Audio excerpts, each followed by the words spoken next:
So the Bay Area actually received some rare August rain. You may wonder, though, is fire season over before it even started? Well, today in the Bay's Chris Sanchez is here with what the experts are saying about this. Chris? Overall, the consensus seems to be that Hillary just put a pause on the fire season, didn't stop it, not just in Southern California, but up and down the state. These San Jose firefighters deployed to Southern California with the urban search and rescue operations to help with rescues and also damage assessment at a time they're usually on fire watch. Same for some Marin County firefighters who found themselves in Bakersfield. But when they get back, they will switch right back to their fire gear because, as the Marin County Fire Chief and a CAL FIRE Division Chief say, fire season is still very much on.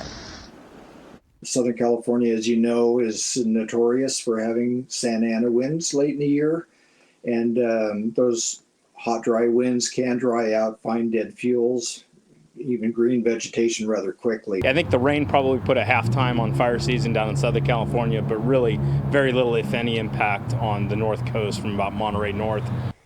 All right, even farther than Monterey north, consider that up toward the California-Oregon border, there's been little to no rain at all, and the fog drip is not even happening, so things are very dry.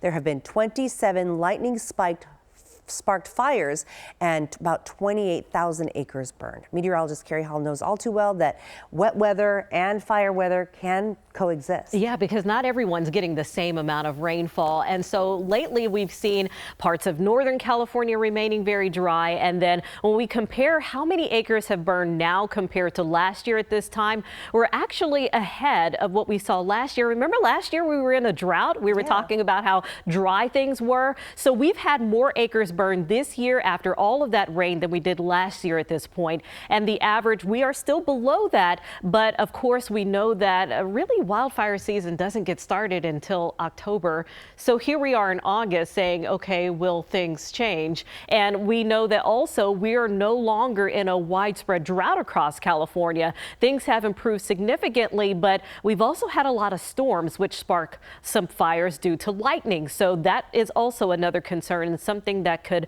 be an igniter for these fires. So we know that the rain often helps those little small grasses grow that dry out really fast, but at this time of year, there's also the consideration that the water has nowhere to go. Right. So during our dry summer months, the ground hardens and our native California plants go dormant. So they are not really readily available to just soak up whatever water comes our way. And when we get heavy rainfalls like what we saw in Southern California, it just runs off. So that's why we saw so many mudslides and it just runs downhill. So those little fuels that we're looking at are not there to really absorb that water that's coming down. Right. And to hold the ground tight. So we do still have a lot of concerns here. And as we mentioned, we still have several more months to go of our fire season. Well, it was a nice thought, right? Yeah, it's a nice thought, but at this point, tropical systems really don't help us out very much here. Yeah. And then we take a look farther to the north where there is a lot of fires burning.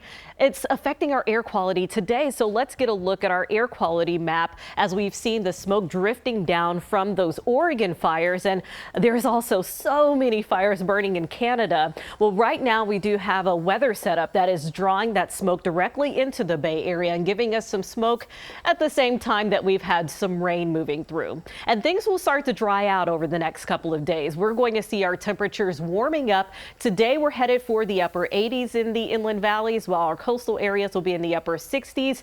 Tomorrow we'll head for the upper 90s.